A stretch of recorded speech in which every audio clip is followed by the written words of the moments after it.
Welcome to the Man-to-Man Coverage show, Sports Show. I am Suraj Zaveri, joined by Kevin Kim and Geoffrey Aji. What's good, fellas? How about that first I'm round of great. the NFL draft? It was great. Was it I was it think Got to exciting? watch some good sport. it was a good, refreshing return to sports during this quarantine. Yeah, I'm sure it was exciting for you guys as it was for me because I needed something to watch. For sure. I think this even though it was a virtual draft, I think it brought a lot of entertainment. I think ESPN ran the draft really well. Mm-hmm. Yeah, I know how much we want to get our thoughts out about it, but before we dive into it, we have a guest on the show today. Haynes Academy senior and football player Hussain Ridha is joining us. Hussain, what is up, man? What's up, man? It's good to be How's here. it going? You saw the draft yesterday? Yes, I did. Yeah, we got a lot to talk about. All right, I think we're just going to run through every major pick and analyze, I guess, what impacts these guys will have on each of their respective teams. And hopefully we can share some hot takes now that we've actually gotten some sense into what these coaches and GMs are thinking about. So let's just start with the first pick, Joe Burrow, right? We've already talked about this man. But I guess as the first pick, let's pay him some respect. He clearly has a bright future, and he gets to go home to Ohio now. So I'm just like genuinely happy for this guy. And I'm sure many football fans across Louisiana and across the country are just as happy. What do you guys think about the first pick, Joe Burrow to the Cincinnati Bengals? Yeah, for sure. I grew up as an LSU fan, and it's been frustrating, just having all that talent year after year just for it to go to waste because our offense just could not muster any points. And we always ran an ancient offense, I formation. We just wasted talents like Odell Beckham, Jarvis Landry. Like, we could have had championships with players like Tyrann Mathieu, Pat Peterson, and we just didn't win. This Joe Burrow guy really came in, revolutionized his offense and brought home a championship I've been waiting for a long time. And, I got to finally experience a victory over Alabama for the first time since that 9-6 game. So, Joe Burrow is an icon in the state of Louisiana. We will love him forever. Great to see Joe Burrow play, especially in LSU. He's definitely been the best quarterback this year. He's going to be a great NFL quarterback, but I have concerns for the spot that he landed in. I'm not sure that Cincinnati Bengals are a great spot for him. They're in a strong division. They're with the Ravens, the Steelers, and the Browns. All three of those teams have great defenses. So I feel like Joe Burrow is going to struggle for the first few years. And eventually we might be able to see an MVP caliber player.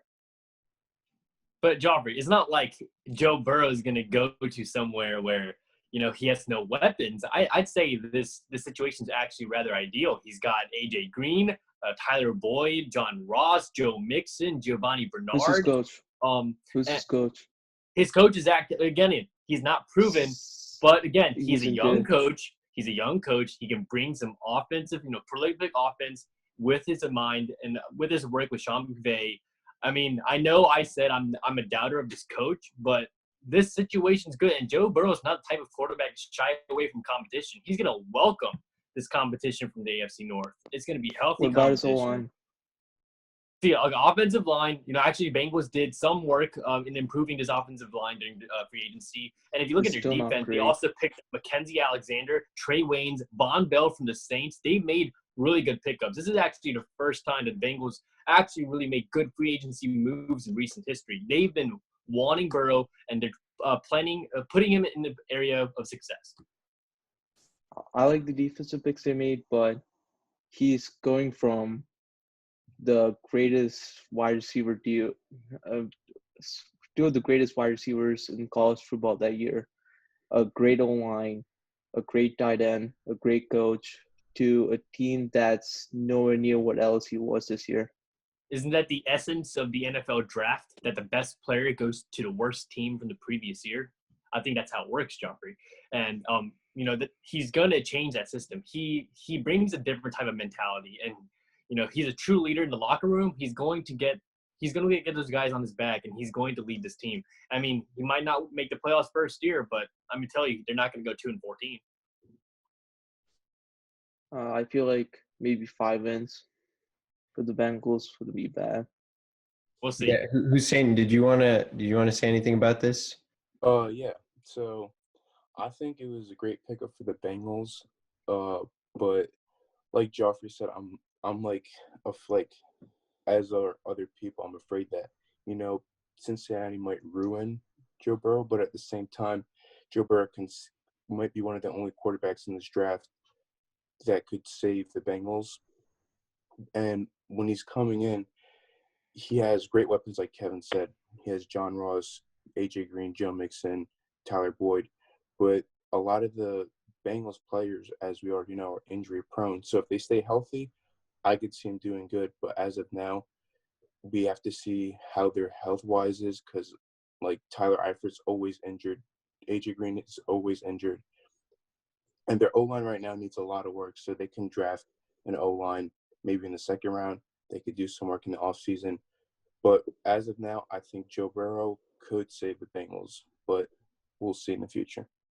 Yeah, but by save, I guess, in my opinion, I think that means they'll be more competitive in the divisional games they played. But like Geoffrey said, the division is really competitive. I don't see this Bengals team making the playoffs or anything like that. Five wins is actually a pretty decent speculation. So I guess, Joe Burrow is going to have to carry this team regardless of what the health of his weapons is and what the team turns out to be based on Zach Taylor as a coach. And it's just bringing them back to relevancy. Yeah. And actually, this Bengals team definitely. absolutely terrible last year, but guess what team they beat? Joffrey's favorite, the New York Jets. Let me tell you, I think this Joe Burrow-led Bengals can get more wins than the Sam Darnold-led Jets next year. Yeah, that's not happening. I'll bet on it. Both of them going at 5 wins. The Jets? The Jets do play an easier division. Yeah. Okay, let's move on. Let's move on to some of these other guys, right? Chase Young, second pick to the Washington Redskins. This man was a self-proclaimed best player in the draft. A lot of people agree with him. He was clearly a monster at Ohio State. We saw him sacking quarterbacks at will. Does he give anything useful to this Redskins team? That do you think this one piece can, obviously can help the Redskins, but can it make them a contender in their own division?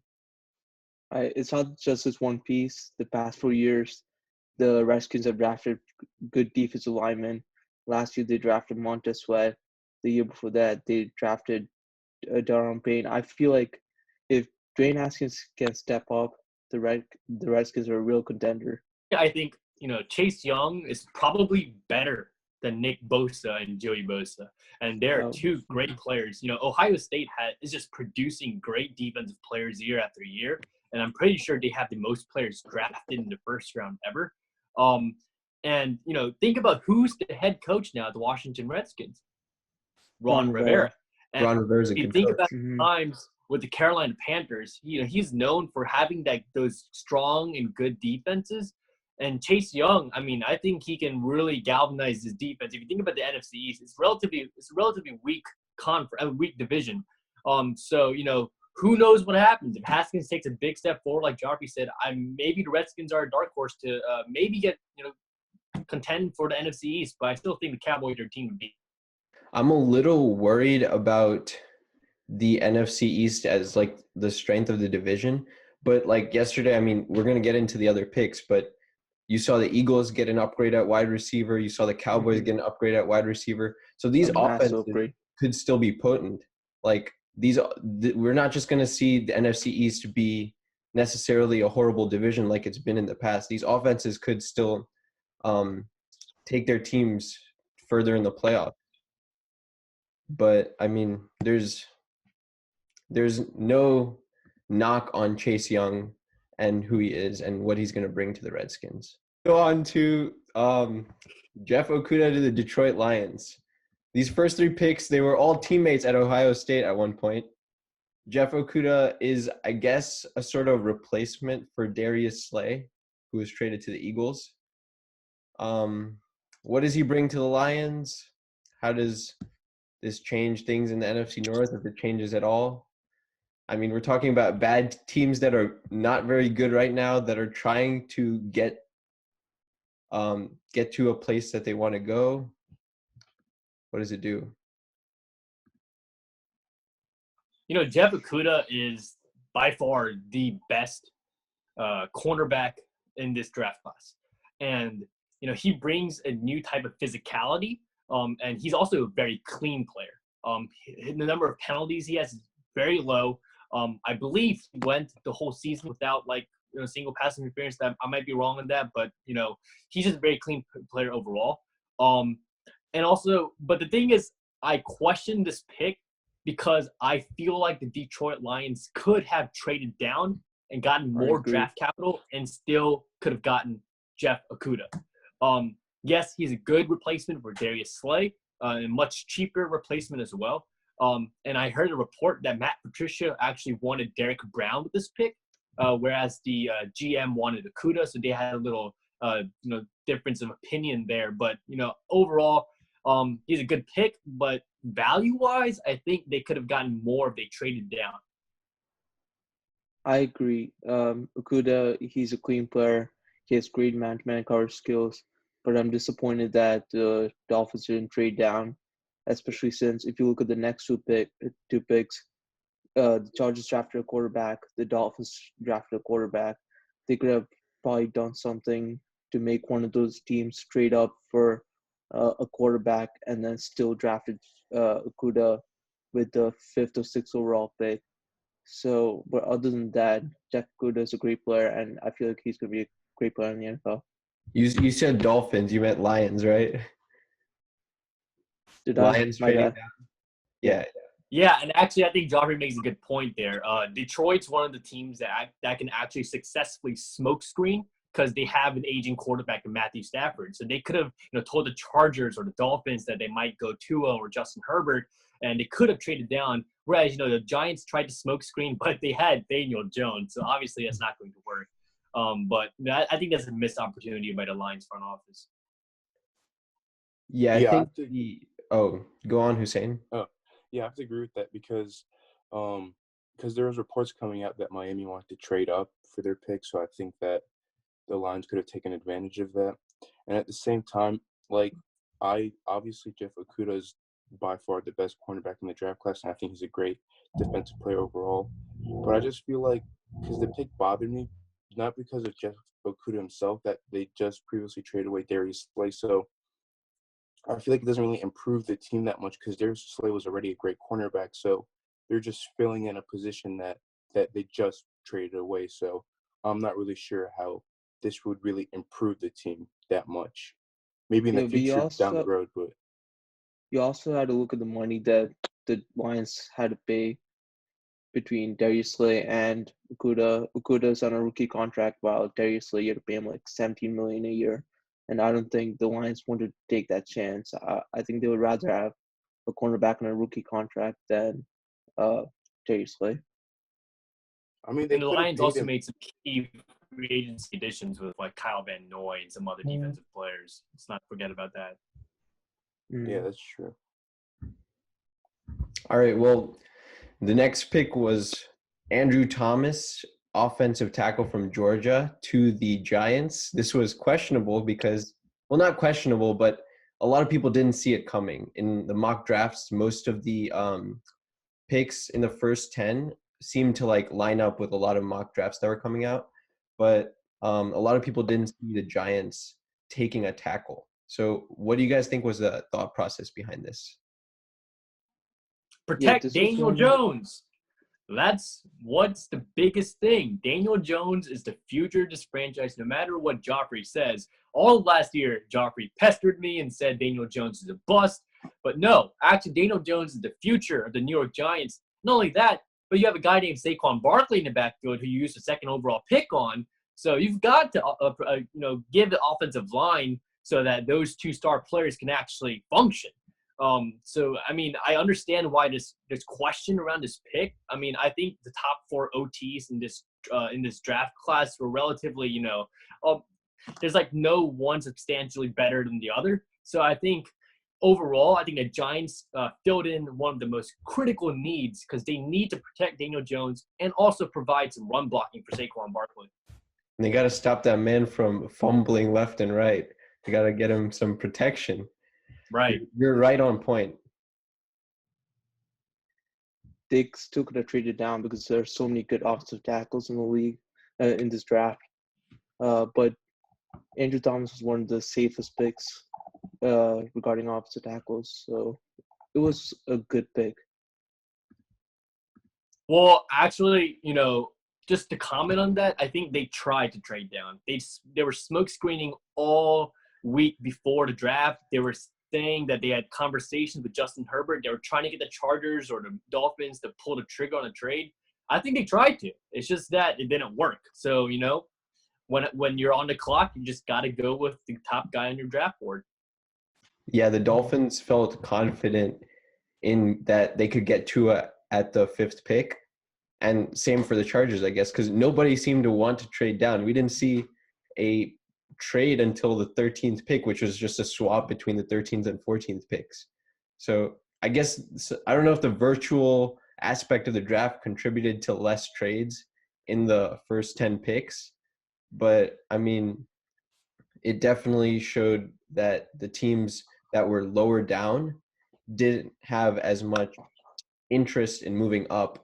And so those Lions and the Giants at the 3rd and 4th picks couldn't get value for their picks. Moving on, we definitely want to talk about these quarterbacks at the 5th and 6th picks.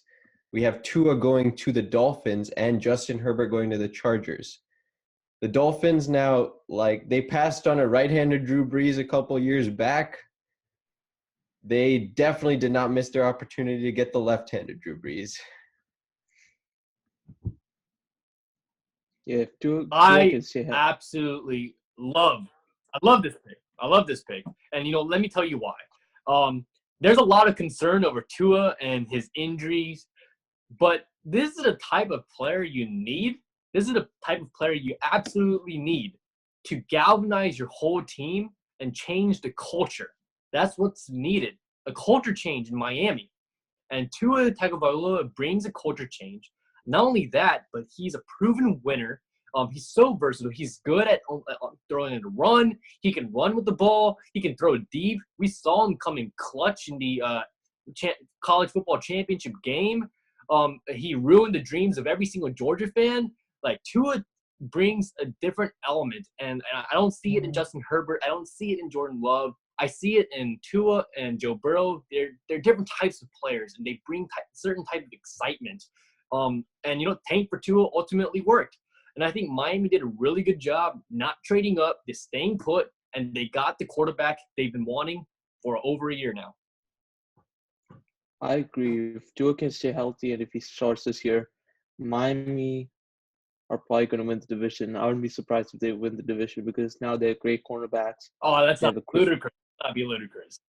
Who else going to win the division? Oh, you forgot the Buffalo Bills or something? Just because they don't have a first-round pick, it's not mean they don't exist anymore. I trust Tua more than Josh Allen.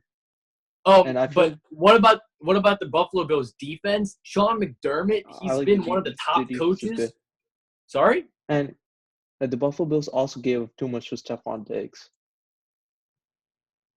But Stephon Diggs is a proven commodity. Stephon Diggs brings a new element to that offense. Stephon Diggs, John Brown, Cole Beasley, probably the best trio of wide receivers in the AFC East. I wouldn't go that far. Actually, AFC East, yeah. All right. Never mind. But they gave a 1st-round pick, a 3rd-round pick, a 4th-round pick, a 5th-round pick, but in a wide receiver deep class. I wouldn't have done that at all. So tell me, with that first round pick they traded, was there anyone they could have picked with that first round who was better than Stephon Diggs? No. Not proven, but I mean, you could probably find someone. There was T. Higgins left. There was maybe Justin I'd Jefferson. rather have Stephon Diggs than T. Higgins. I agree, but they also gave a third round pick. It wasn't. I mean, just that is for- true, but again, that's a chance you're taking at a pick in the third round, whereas Stephon Diggs has proven himself. I mean, I wouldn't know as a Saints fan because he ruined my dreams in 2017. I think my man Bill Belichick still has something up his sleeve. Like, why did he trade out of the first round? That's what I'm wondering. I think he's gonna find some random quarterback. Maybe if it's Jared Stidham is gonna come back and look like a baller. But the Patriots are like never to be counted out. Football is a chess match. For Trevor Lawrence. Tanking for Trevor Lawrence? Probably.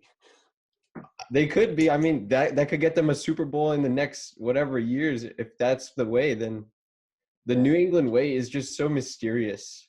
And we have no idea what is going to happen. And they could come out and they could hand some losses clearly to these other teams in division that just because of coaching, not necessarily because of talent. I don't think they're going to be tanking for anyone. I think that's just contrary to their philosophy and their culture. They're not a culture that's built on just losing games. Actually, everyone counts out the Patriots, but they're a dark horse next year. They have arguably the best coach in the history of the NFL. You can't just undermine that. And I think them trading out the first round just screamed that Bill Belichick trusts Jared Stidham to take over this dynasty. They might end up picking a quarterback in this draft, but I think that he wants to give Stidham a chance. They still have a lot of pieces in place. They still got Gilmore anchoring that defense. Don't count the Patriots out. Do not.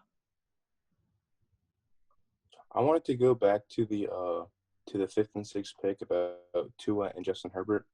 I think Tua was an amazing pick for the Dolphins. He's a star. He's a winner. Before Joe Burrow came onto the scene, he was the projected number 1 pick, and before he got hurt. But like Kevin said, he's an amazing pick. He's going to change the Dolphins around. But I want to talk more on Justin Herbert. I feel like the Chargers kind of reached for him because they didn't – I don't think their number 1 need right now is a quarterback. And if they needed a quarterback, I think they could have gotten Jameis Winston, who's, in my opinion, is very underrated. Or they could have gotten Cam Newton, who both of them would be able to succeed in the Chargers offense with Keenan Allen, Austin Eckler, Hunter Henry. But I think they could have drafted someone else or maybe even traded down instead of drafting Justin Herbert so high. I agree that – Go on, Geoffrey. I agree that they should have not drafted Justin Herbert so high, but I don't think that the Chargers have many holes left. They have a pretty good offensive line with the addition of Trey Turner.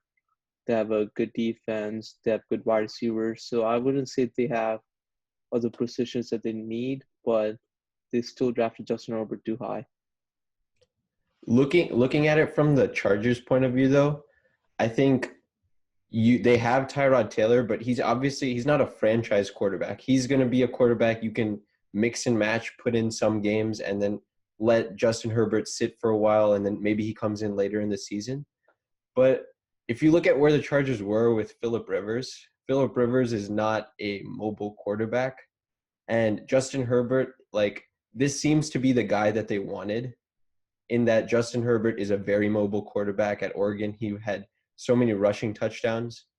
And so, I can kind of see the justification from the Chargers' point of view.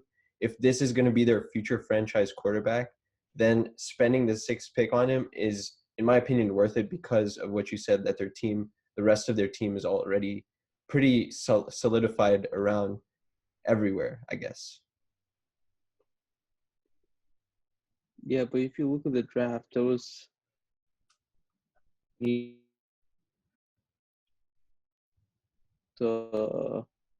13th pick, which was the Wait, Raiders. Jeffrey, start Why over. didn't even think would have drafted a quarterback? After you cut out, say that again. Yeah. But if you look at the draft, I don't think there was really any other team that needed a quarterback after the 6th spot, except maybe the Raiders, who still have Derek Carr, but I don't think they would have drafted a quarterback. So I feel like they should have traded down and then drafted Justin Herbert. I mean, you don't know. Jacksonville could have been a wild card. I know they have Gardner Minshew, but there were rumblings that might go quarterback.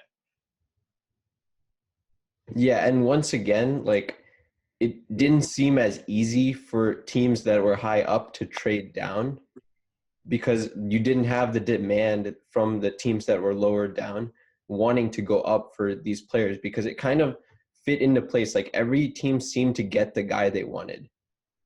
All right, let's move on.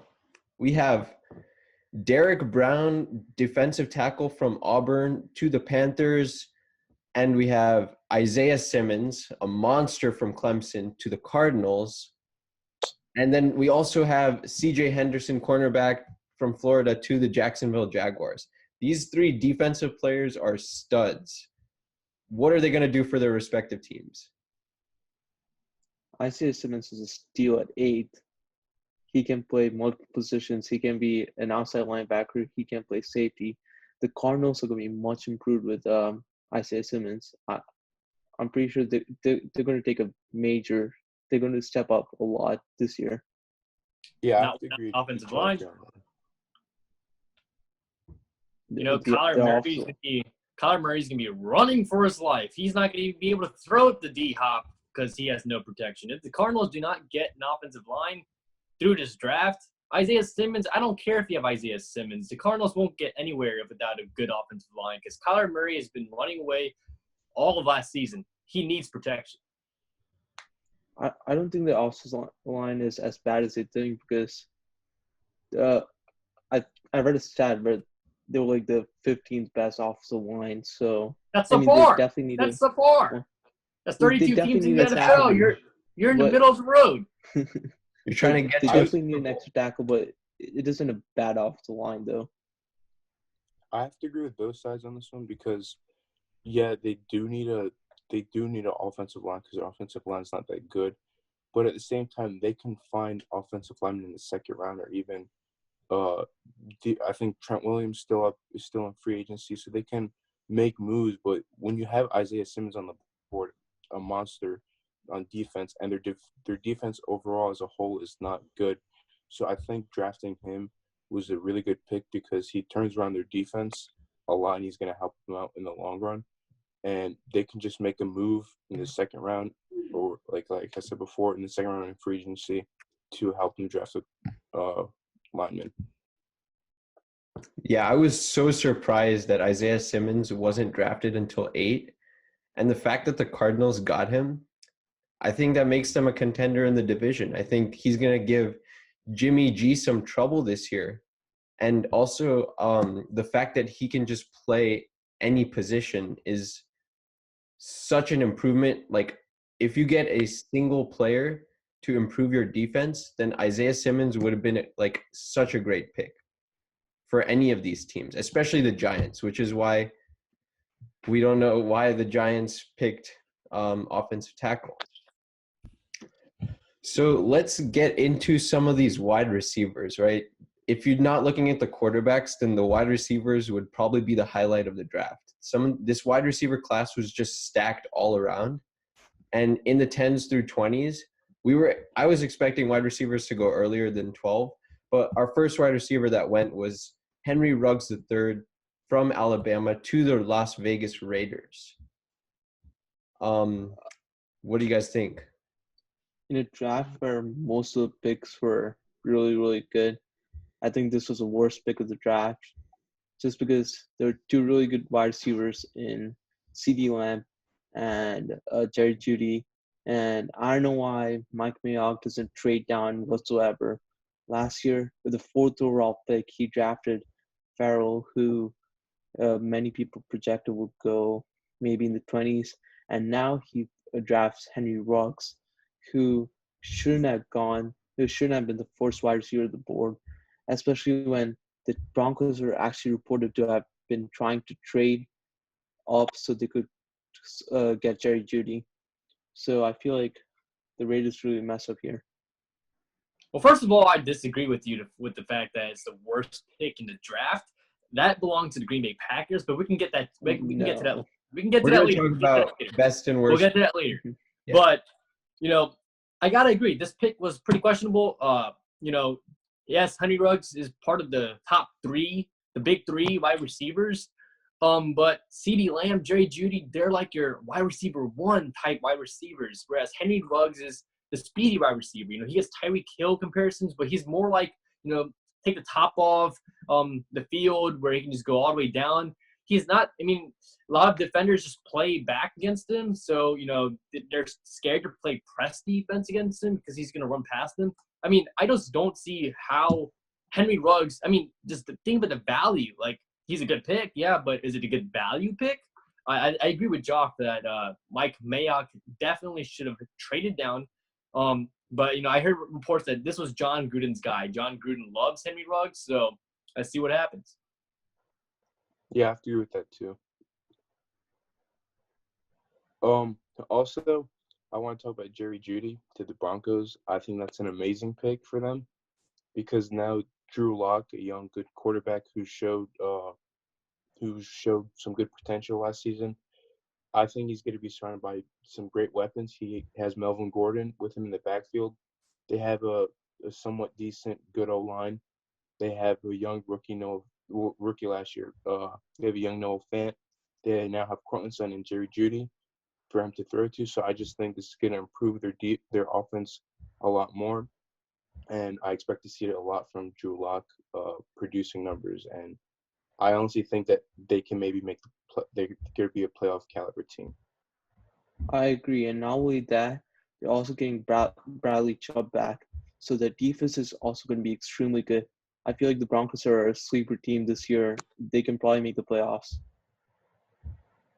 Phillip Lindsay, Melvin Gordon, both in the backfield. Courtland Sutton with Jerry Jeudy. This Broncos, I think, John Elway has had terrible drafts in the past, but I think this time he really did a good job. How could you get this wrong? You have Jerry Jeudy on the board. You got to give Drew Lock, your young quarterback, a weapon. Drew Lock improved late last season. I agree with Hussain. I think Denver Broncos is a pretty good playoff contender next year. But just looking at these wide receivers, I was surprised how these wide receivers really fell in the draft. I expected these wide receivers to be picked up more early.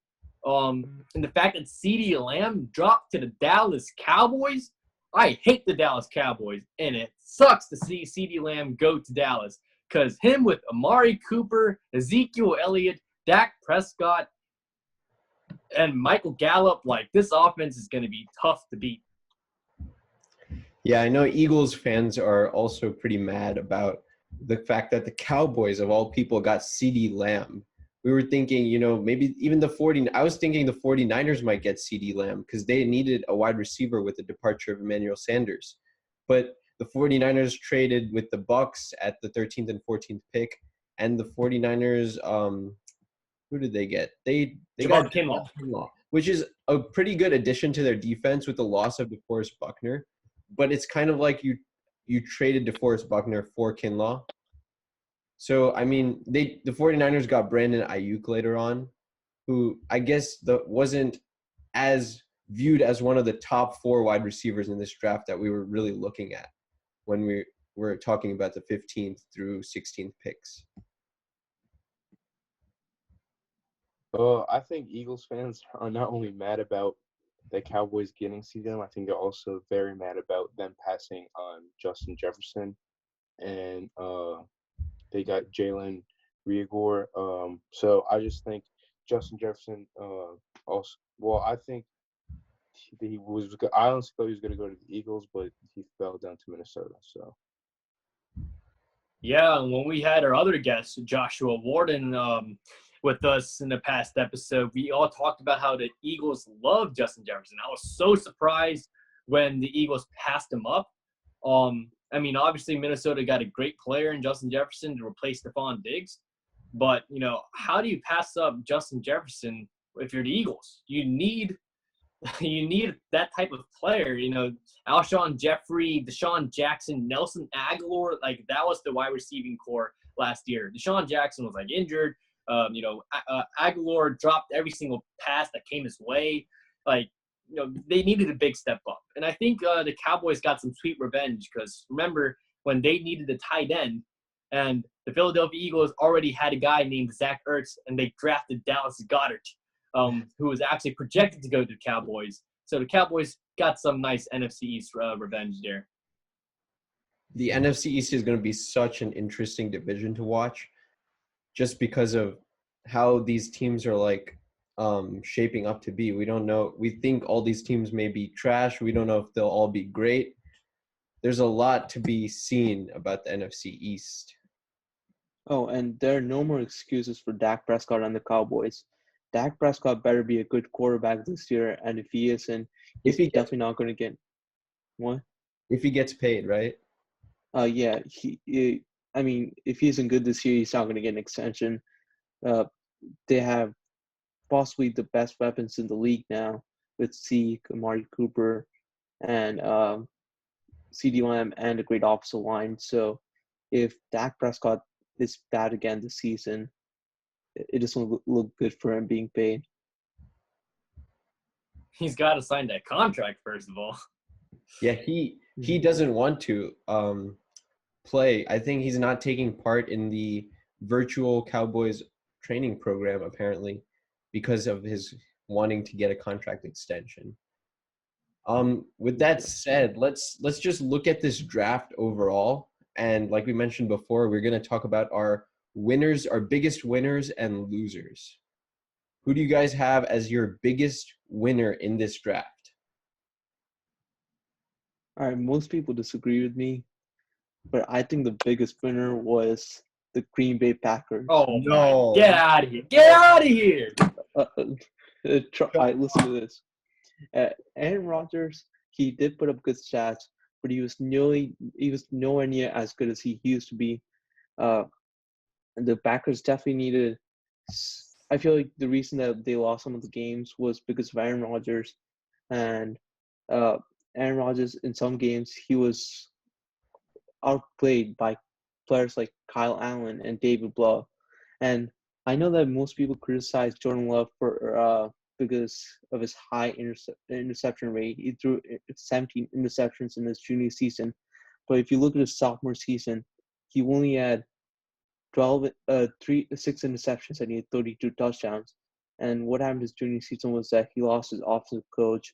A lot of the players he had was gone. So I feel like with a good team sitting behind Aaron Rodgers for a few years, Jordan Love can turn out to be a really good quarterback. Actually, I have the Packers as the biggest loser of yesterday's first round. And let me tell you why. You just mentioned Aaron Rodgers had down games. So what do? You got to give him weapons. Like Devontae Adams and Aaron Jones and Jamal Williams back. But who else? Like Valdez Scantling wasn't consistent. Like I can't even name anyone else. They need. You can still get weapons to the second round. Right. But why would you use the first round? Aaron Rodgers is only he's in his 30s. He wants to play beyond 40. So why in the world you already have one of the best quarterbacks in the league? You've got to give him a supporting crew. That's what the Saints did. Drew Brees is 1 year, 2 years away from retirement, and they're still supporting him by giving him surrounding pieces. They're not drafting his replacement. I'm so happy the Saints didn't get a quarterback with their 24th pick. And let me tell you, I was still disappointed by that pick. Jordan Love is a risky quarterback prospect. And to use a first-round draft pick when you should have drafted a skilled player to help Aaron Rodgers immediately. The Packers went 13-3. They were second seed last year. They were a few games away from the Super Bowl. And what do? You get a replacement for a guy who's still in his 30s? Terrible pick. You trade up to get that replacement. Yeah, traded up for it was a fourth-round pick. We don't even know if Jordan Love would have gone in the first round if it weren't for the Packers. And Aaron Rodgers Should have should been. demand a trade. He must be so mad because clearly they didn't consult him.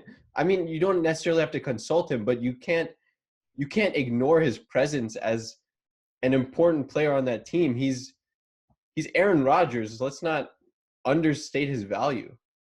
I think he's going to use this as motivation, kind of like the similar situation when the Chiefs drafted Patrick Mahomes and Alex Smith used it as motivation, and he went off.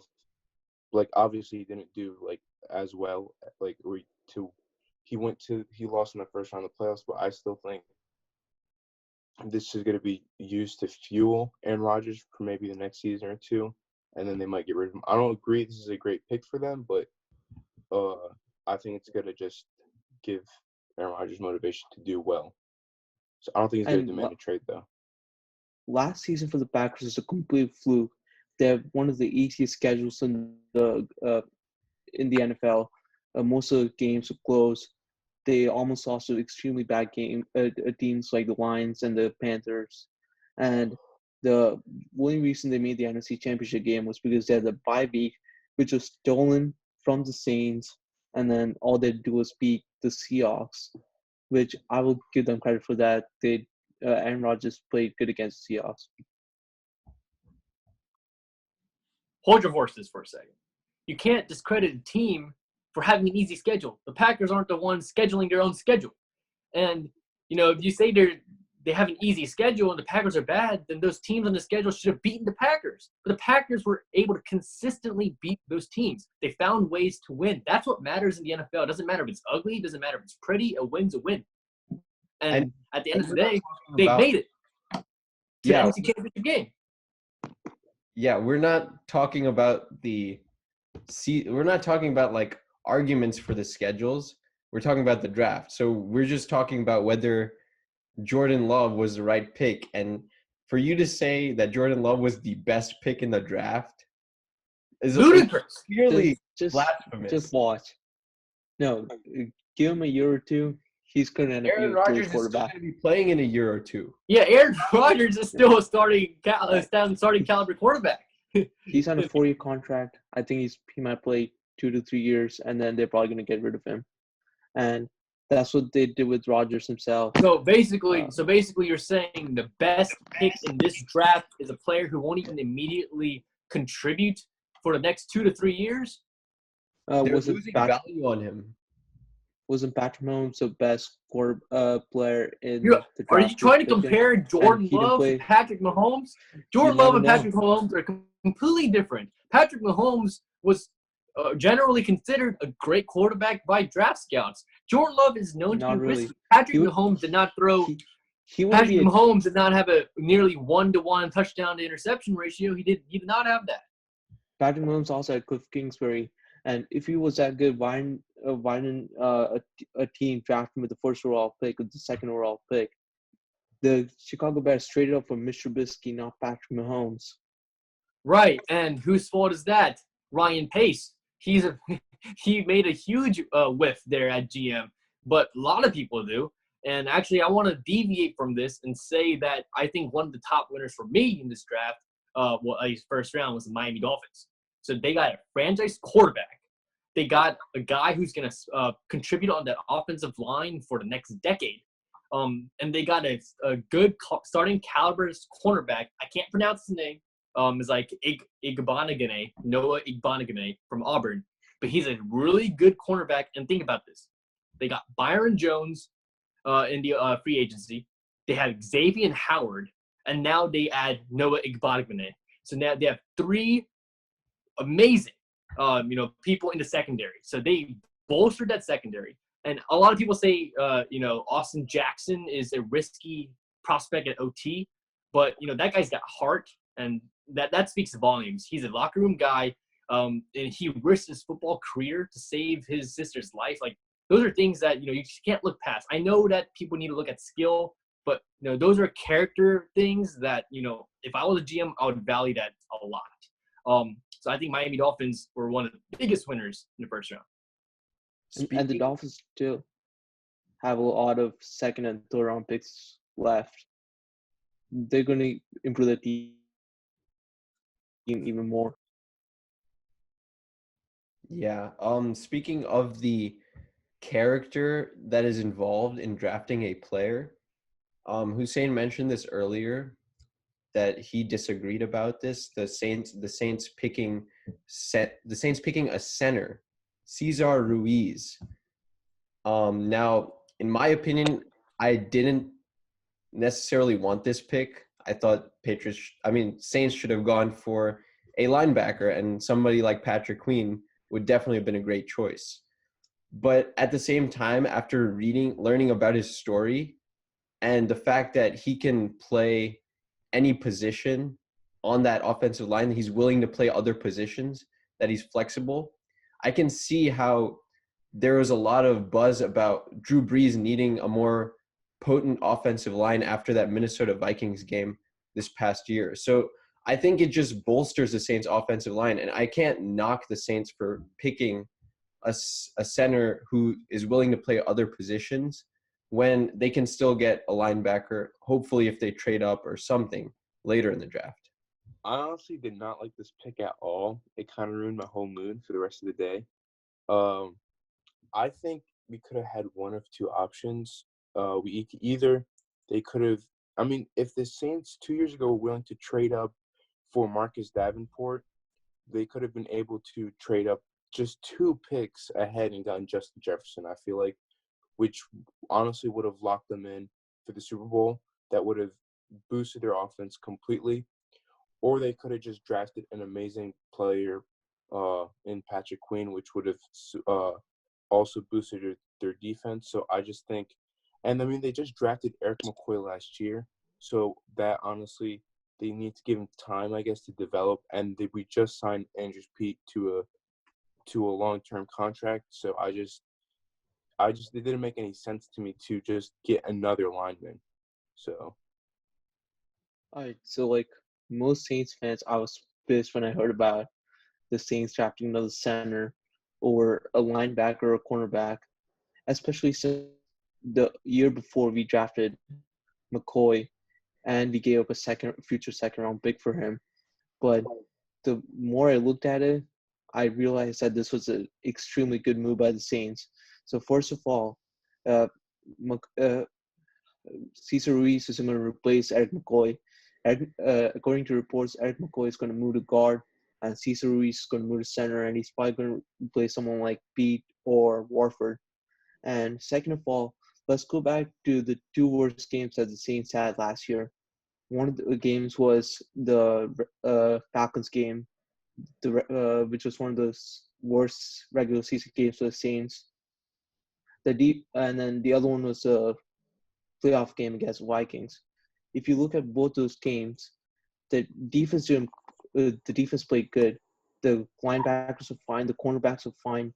But the place where they struggled was the interior O-line. Drew Brees was constantly under pressure. He had to throw the ball a bunch of times because our interior offensive line really wasn't that good. So I feel like this really solidifies the offensive line. And it was a weakness, which we fixed. And I think it's a great pick the more I look into it. Let me comment on this. Pick. When the Saints drafted Cesar Ruiz, first, I knew it wasn't a sexy pick. I mean, that's just the truth. People wanted someone like Patrick Queen, Kenneth Murray, Justin Jefferson. Chargers swooped in and took Kenneth Murray, who I believe the Saints would have gotten if Chargers didn't do that. But this pick is a good pick, and let me tell you why. A lot of people say, why draft another center when we drafted Eric McCoy last year? And Eric McCoy was a really good center last year. Well, as Geoffrey said, the interior line was, non-existent at times throughout critical moments last year. And you look at that Falcons game, we lost 26-9. In that game, the Falcons sacked Drew Brees 6 times. 6 times. And he barely had time to even think. And he couldn't throw. He couldn't make his reads. He couldn't even get past his first progression because the line just caved. And yeah, we have studs in the offensive line, but Larry Warford, he's on his last year in his contract. Andrews Pete, terribly inconsistent. And actually, look at that Vikings game.